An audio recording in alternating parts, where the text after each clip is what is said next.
Bonsoir et bienvenue à vous en direct sur Public Sénat. Voici les titres du 22h ce soir. Le chômage a continué d'augmenter à la fin de l'année 2013, plus 10 200 demandeurs d'emploi.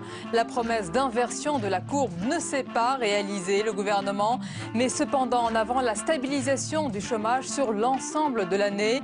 L'opposition dénonce l'échec de la politique menée. Analyse et réaction dans ce journal. Et désormais, l'exécutif compte sur le pacte de responsabilité, son principal outil pour lutter contre le chômage, en misant sur les entreprises et la baisse de leurs charges. Le Premier ministre a reçu aujourd'hui les partenaires sociaux pour lancer les négociations. Et ça coince déjà sur de nombreux points, lesquels? Détails à suivre. Journée historique pour la Tunisie avec l'adoption d'une nouvelle constitution garantissant la liberté de conscience et l'égalité entre hommes et femmes. Des avancées majeures et une première dans le monde arabe. Il y avait beaucoup d'émotions lors de la cérémonie de signature de cette constitution. Témoignage à suivre du président du Sénat, Jean-Pierre Bel, qui représentait la France sur place. Et interview tout à l'heure du doyen de la faculté des lettres à Tunis, Habib Kasdagli. Il est notre invité tout à l'heure. Voilà pour le programme de votre 22h. Merci d'être en notre compagnie ce soir. Le verdict est tombé avec 10 200 chômeurs de plus pour le mois de décembre 2013. L'inversion de la courbe n'est clairement pas au rendez-vous comme l'avait annoncé le président Hollande. Au final, la France compte désormais près de 3 300 000 demandeurs d'emploi. Le gouvernement met cependant en avant une stabilisation des chiffres. L'opposition dénonce l'échec du gouvernement. On écoute les réactions. C'est un échec terrible et c'est la raison pour laquelle je demande que le ministre du Travail soit démis de ses fonctions. C'est un échec de son fait. Il s'était engagé de manière un peu grotesque sur cette communication de l'inversion de la courbe. Aujourd'hui, il perd beaucoup en crédibilité politique et on savait que la courbe ne s'inverserait pas parce qu'on ne veut pas changer de politique sur le fond. Et depuis plusieurs semaines déjà, l'exécutif se montrait plus prudent dans les mots, les termes de décélération et de stabilisation venant remplacer celui d'inversion dans les discours. On voit tout cela avec Cécile Sixou. Nous devons inverser la courbe du chômage à échéance de d'ici un an. Septembre 2012, François Hollande se donne un an pour inverser la courbe du chômage. Le nombre de demandeurs d'emploi a dépassé la barre symbolique des 3 millions. Il lance les contrats d'avenir, premier outil de sa politique pour l'emploi, avec un objectif en signer 100 000 en un an. Quelques mois plus tard, le président affiche toujours sa détermination, mais repousse l'échéance à fin 2013. Toutes nos forces seront tendues vers un seul but, inverser la courbe du chômage d'ici un an. Nous devrons y parvenir coûte que coûte. Second temps de la politique de l'emploi, en février, Michel Sapin lance les contrats de génération. Mais les chiffres restent décourageants. Le nombre de chômeurs frôle même le record de 1997 en mars, mais le gouvernement maintient le cap. Non, le retournement n'est pas là. Il y a un ralentissement. Le ralentissement, c'est le moment qui précède le retournement. L'optimisme revient avec les beaux jours. François Hollande parle d'une reprise de la croissance et cette fois, les chiffres sont là. Moins 50 000 chômeurs au mois d'août. Mais fausse alerte, tous les demandeurs d'emploi n'ont pu être comptabilisés à cause d'un bug SFR. Depuis, pas de baisse significative, mais à l'approche de la date fatidique, le président change son discours. Lors de ses vœux à la presse en janvier, François Hollande ne réitère pas sa promesse et admet avoir perdu une bataille, mais la guerre contre le chômage continue. Et désormais, justement, l'exécutif compte sur le pacte de responsabilité, son principal outil pour lutter contre le chômage, en misant clairement sur les entreprises et la baisse de leurs charges. Le Premier ministre a reçu aujourd'hui les partenaires sociaux pour lancer les négociations. Les détails avec Flora Sauvage. Premier tour de piste pour les partenaires sociaux ce matin sur le pacte de responsabilité autour du Premier ministre Jean-Marc Ayrault. À sa sortie, le président du MEDEF réclame une baisse de charges et d'impôts d'ici à 2017. Le président de la République avait dit qu'il y avait un écart de compétitivité qu'il fallait réduire d'ici à 2020 avec l'Allemagne et avec nos principaux voisins européens. Cet écart est de l'ordre de 116 milliards, vous le savez, de charges en trop sur les entreprises françaises. Nous pensons que de prendre la moitié comme objectif en 2017 sera un bon objectif, soit 60 milliards. Côté syndicat, on refuse de signer un chèque en blanc aux entreprises et en particulier au MEDEF. On aurait souhaité pouvoir être associé à ce qui est convenu d'appeler un deal entre le président de la République et Pierre Gattaz. Le gouvernement, lui, veut nous associer seulement aux conséquences du deal qu'ils ont passé entre eux, ce que nous refusons. Les syndicats s'inquiètent de l'absence de contrepartie en termes d'embauche pour les entreprises. Les contreparties en termes d'emploi, ça n'est possible que sur des aides ciblées, ça n'est pas possible sur des mesures générales. Personne ne peut imposer à une entreprise d'embaucher. Donc je ne vois pas quelles peuvent être les contreparties en termes d'emploi. Les discussions entamées aujourd'hui vont se poursuivre dans les prochains mois pour déboucher sur une grande conférence sociale au printemps. Et on évoque cette actualité économique et politique avec notre chroniqueur Jean-Louis Gombault. Bonsoir Jean-Louis. Bonsoir Sonia. Alors il y a un glissement sémantique Jean-Louis. On est passé de l'inversion à la stabilisation. Quel est le mot adéquat aujourd'hui pour appréhender ces nouveaux chiffres du chômage? Ni l'un ni l'autre. Parce qu'il n'y a pas inversion de la courbe du chômage, d'autant plus que tout a été mélangé depuis que le président de la République avait annoncé ce pronostic. Il parlait d'inversion de la courbe du chômage, puis baisse du chômage. Maintenant, on parle de stabilisation. On ne peut pas parler de stabilisation puisque le chômage augmente quand même de 5%, de 5 à 6% de plus en 2013. Il augmente encore au mois de décembre, donc il n'y a pas stabilisation, il y a hausse. Ce qu'il y a, alors si on veut trouver une bonne nouvelle dans le fatras des chiffres, il y a une baisse de l'augmentation. C'est-à-dire qu'au premier trimestre 2013, le chômage augmentait de 1000 par jour. Au deuxième trimestre de 2013, le chômage augmentait de 600 par jour. Au troisième trimestre, il augmente à peu près de 200 à 300 par jour. Et là, au quatrième trimestre, on est à un peu plus de 100 par jour. Donc ça augmente toujours, mais effectivement, ça augmente de moins en moins vite. Mais tous les indices sont mauvais, sauf le chômage des jeunes. Oui. Le chômage, la durée du chômage augmente. Le chômage des seniors augmente et le chômage des jeunes, évidemment, il ralentit, mais grâce aux emplois jeunes, 100 000 de plus en 2013. Donc, les indices ne sont incontestablement, on ne peut pas dire qu'il y a de bons indices qui nous sont fournis aujourd'hui, ce qui laisse mal augurer de ce qui peut se passer en 2014, bien entendu. Donc, pas de stabilisation selon vous. Non. Pourtant, François Hollande, on va l'écouter en déplacement ce matin en Turquie. Il en a parlé. Il parle de stabilisation des chiffres. Stabiliser, c'est ce que nous avons réussi, ne suffit pas. Et le sens, l'esprit du pacte de responsabilité, c'est justement de permettre qu'il y ait une mobilisation. C'est aussi un aveu, Jean-Luc Gombault, comme quoi il n'y a pas eu cette inversion. Désormais, le président, maintenant, qu'il a reconnu aussi lors de sa conférence de presse, maintenant, c'est le pacte de responsabilité. Il mise tout sur ce pacte pour lutter contre le chômage? Alors là, maintenant, on est dans une course contre le temps. Parce que, effectivement, M.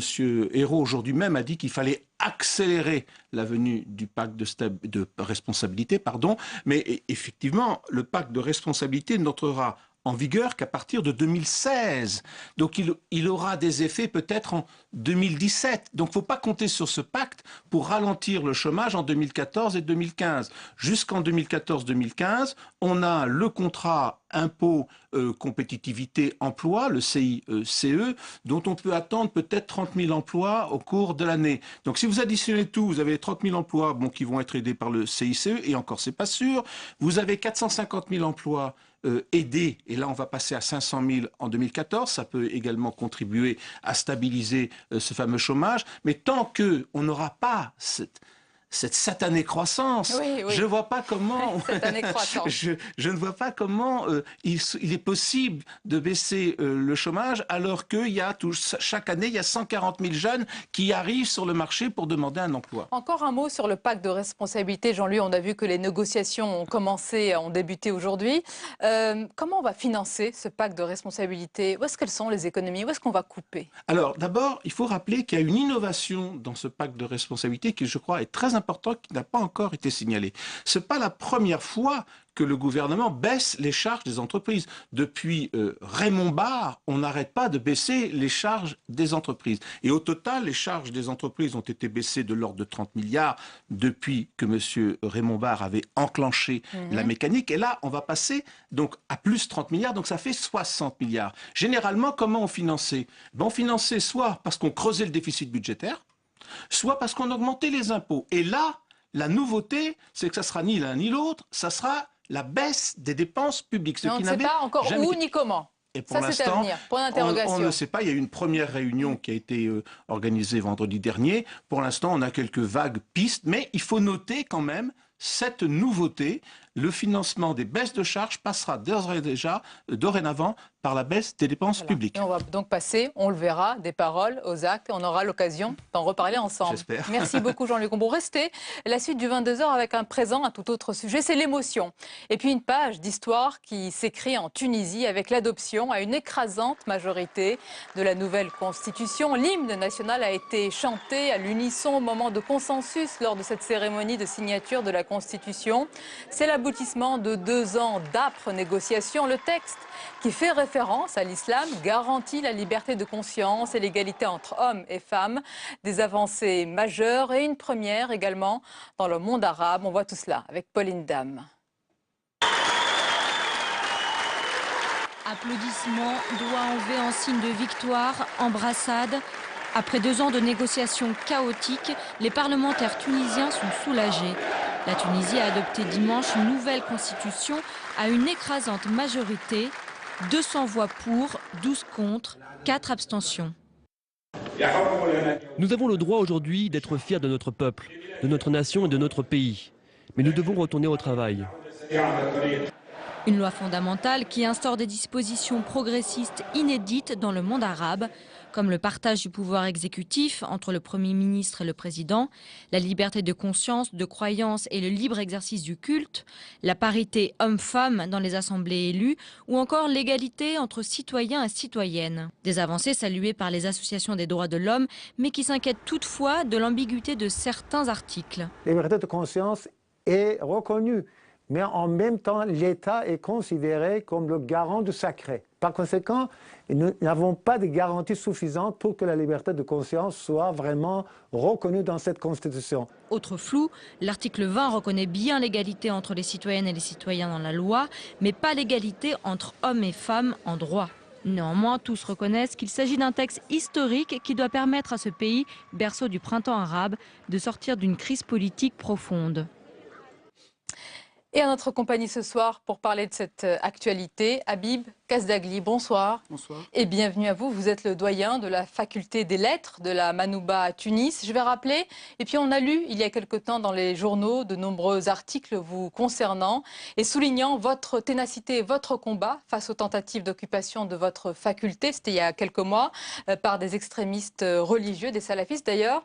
Cet épisode est raconté dans ce livre que je montre. Voilà, ce sont les chroniques du Manoubistan que vous avez préfacé. On va en parler, mais d'abord, parlons de cette actualité, de cette journée historique. Que représente à vos yeux l'adoption de cette nouvelle constitution aujourd'hui en Tunisie? C'est la grande euphorie que je partage et la grande émotion. En tant qu'historien, je dois rappeler que c'est le 4e texte, 4e loi fondamentale.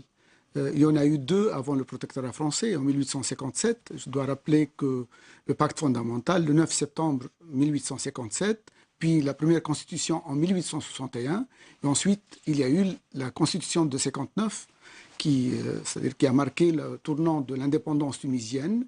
Et aujourd'hui, donc c'est un grand moment de l'histoire du réformisme tunisien, donc qui avance, qui, bien entendu, comme tous les textes, on va attendre de la pratique, mais c'est je peux m'empêcher d'exprimer votre émotion, et on le sent très bien sur ce plateau.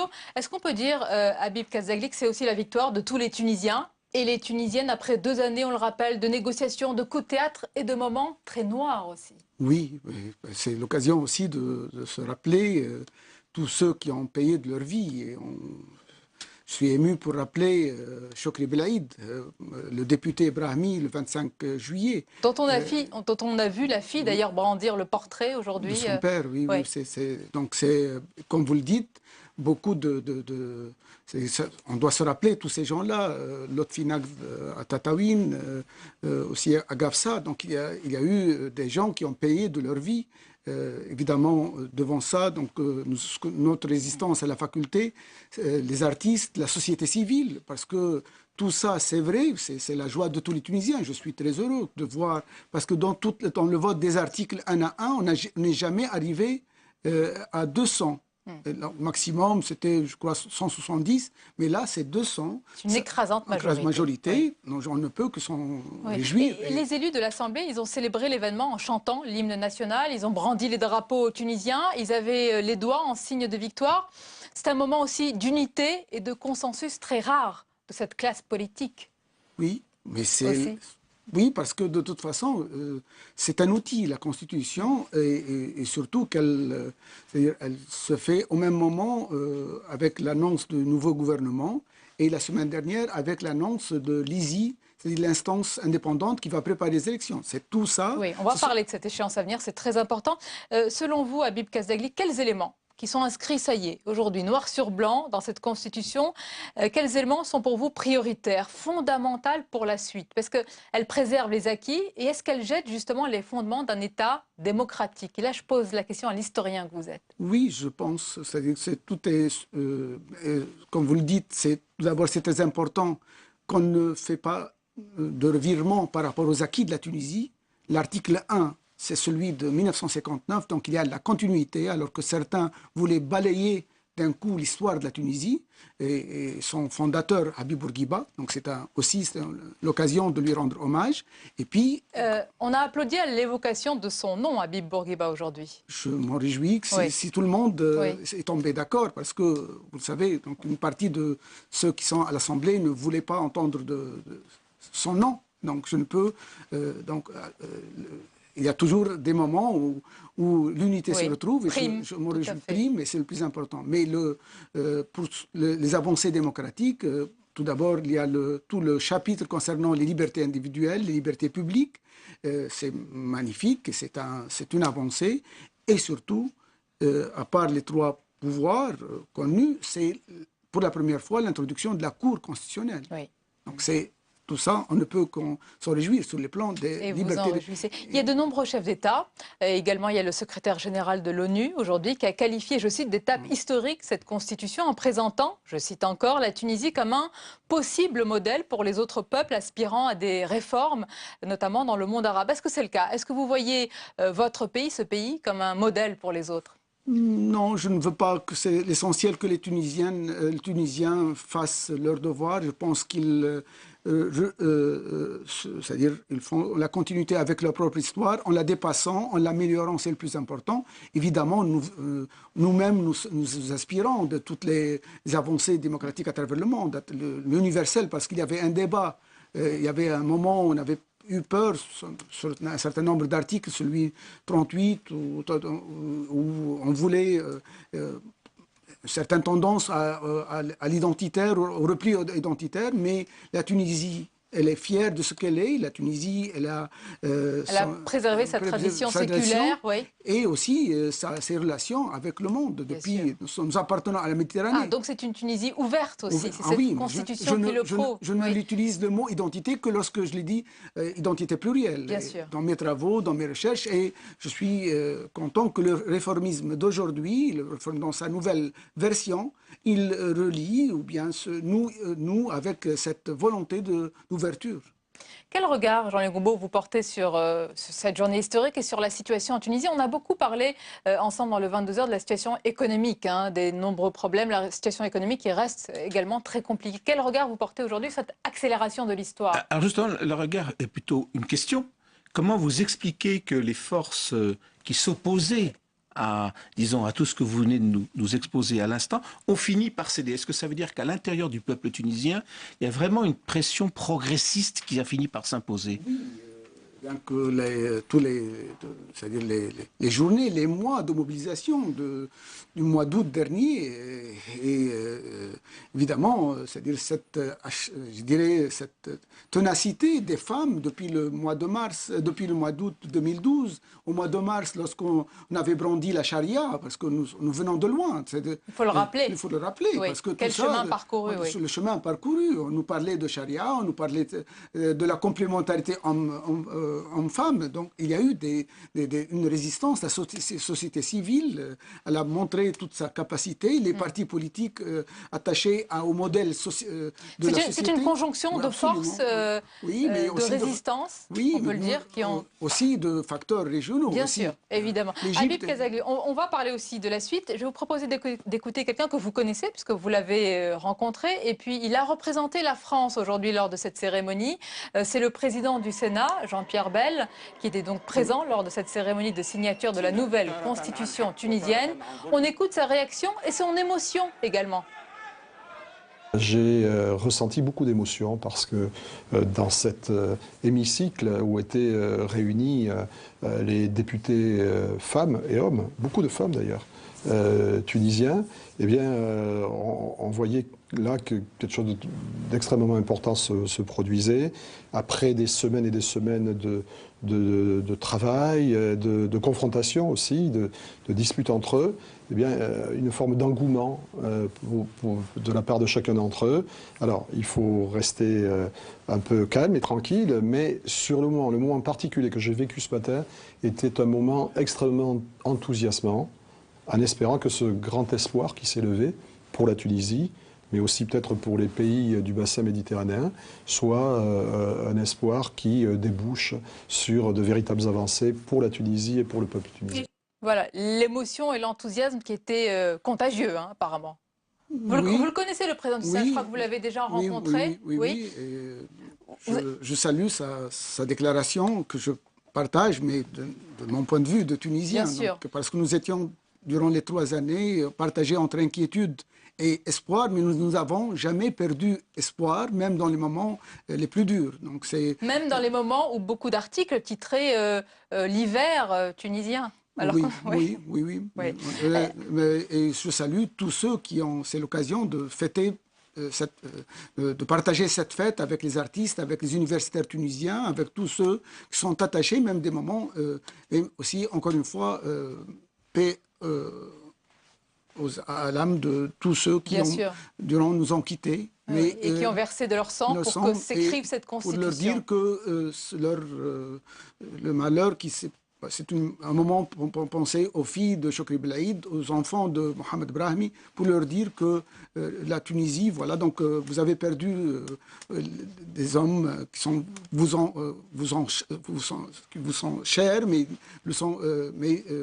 leur ils mémoire, ont permis quelque part d'écrire cette nouvelle constitution. Je salue aussi tous ceux aussi, même ceux qui je ne partage pas, le fait qu'ils ont fait un effort. Donc je parle du parti Nada qui a fait un effort pour dépasser les vieux carcans dans lesquels il espérait nous mettre, mais en tout cas ça a montré que la Tunisie... Ils vous ont surpris d'ailleurs. Est-ce que ce parti vous a surpris? Parce que justement, il a dépassé, comme vous le dites, vous sauriez un petit peu, ce carcan. Il ne s'est peut-être pas laissé enfermer dans le rôle qu'on lui attribuait et dont on pensait qu'il allait... non? En politique, rien n'est... C'est-à-dire, on n'est jamais surpris. Donc, ni d'un côté ni de l'autre. Mais aussi, ça montre qu'il faut le dire, qu'il est venu un peu tard, mais il vaut mieux tard que jamais. Donc, il a bien vu que la Tunisie ne peut pas coller au modèle qu'il voulait en faire. Et la vague l'a emporté peut-être aussi. Je ne peux qu'en féliciter, mais surtout la suite. Alors, justement, la suite. Oui, Jean-Luc Gombault, vous vouliez intervenir. La suite, justement, c'est en quoi ce cadre constitutionnel peut aider la Tunisie à renouer avec sa croissance d'antan, parce qu'il y avait une forte croissance en Tunisie, et maintenant, la situation est plus compliquée. Si, par l'autoritarisme, on est arrivé à de bonnes croissances, je pense qu'avec la démocratie, on va doubler de croissance.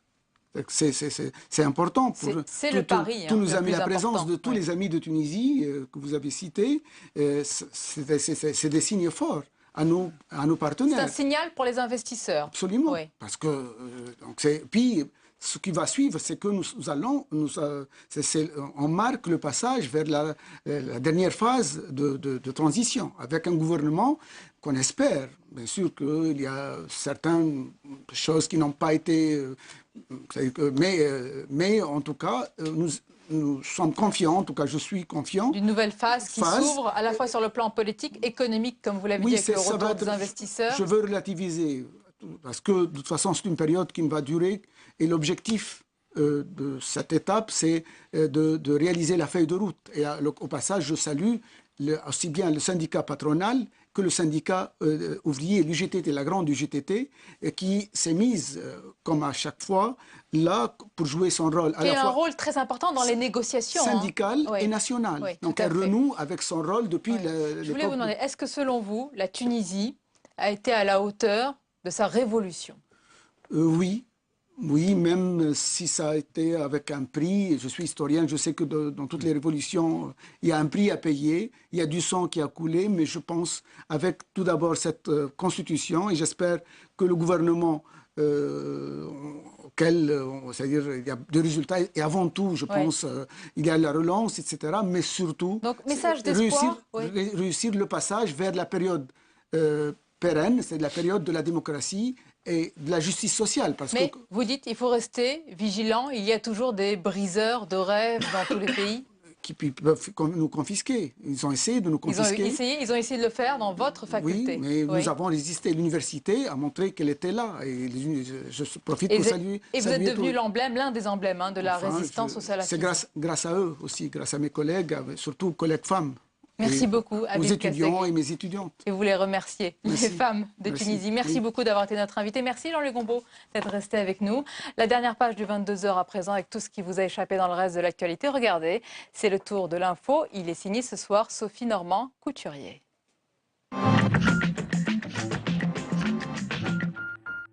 François Hollande est arrivé en Turquie. Une visite d'État de 2 jours. Objectif, relancer des relations bilatérales ainsi que des échanges économiques. Un événement historique puisqu'il s'agit du premier voyage officiel d'un président français dans le pays depuis 22 ans. Sur la question de l'entrée de la Turquie dans l'Union européenne, le chef de l'État a assuré qu'il y aurait un référendum en France en cas de candidature. Premier déplacement aussi depuis la rupture pour l'ex-première dame de France. Valérie Trierweiler est en Inde pour 48 heures, un voyage à titre privé aux côtés de l'ONG Action contre la faim. Les journalistes se sont déplacés en masse dans l'espoir de recueillir une réaction 2 jours après la séparation du couple présidentiel. Valérie Trierweiler a éludé toute question d'ordre privé avant de revenir brièvement sur son expérience. Le bilan, je ne sais pas si c'est à moi de le faire ou à vous. J'y suis restée 19 mois. Je crois que j'ai pu découvrir et des gens que je ne connaissais pas et peut-être même une partie de moi-même que j'ignorais. Interrogée sur ses perspectives d'avenir, Valérie Trierweiler a répondu qu'elle ne savait pas, ajoutant qu'elle avait le ton. Jean-Louis Borloo, hospitalisé à Paris depuis hier. Le président de l'UDI souffre d'une pneumonie aiguë. Il pourrait rester plusieurs jours à l'hôpital selon son entourage et devrait rester indisponible plusieurs semaines. Ça bloque à Genève. Après 2 jours consacrés aux questions humanitaires, les négociateurs du régime de Bachar al-Assad et de l'opposition ont attaqué ce matin le sujet le plus explosif, le transfert du pouvoir. La réunion a tourné court. Les négociations n'ont pas été constructives aujourd'hui à cause de l'attitude de la délégation du régime. Elle a tenté de changer de sujet en discutant du terrorisme. L'opposition considère depuis le début que la conférence de paix est synonyme de gouvernement de transition et de départ du président Bachar al-Assad, quand le régime, lui, considère qu'elle ouvre la voie à un gouvernement d'union élargie et écarte le scénario d'un départ d'Assad. On termine sur une note d'humour avec le dessin de Nas sur rue 89. François Hollande, un président français en Turquie, mais surtout un président célibataire.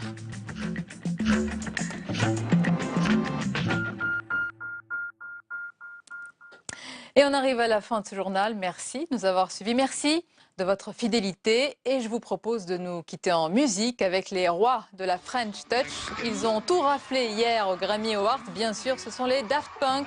Belle et douce nuit. À demain avec plaisir. Mexican mother. Come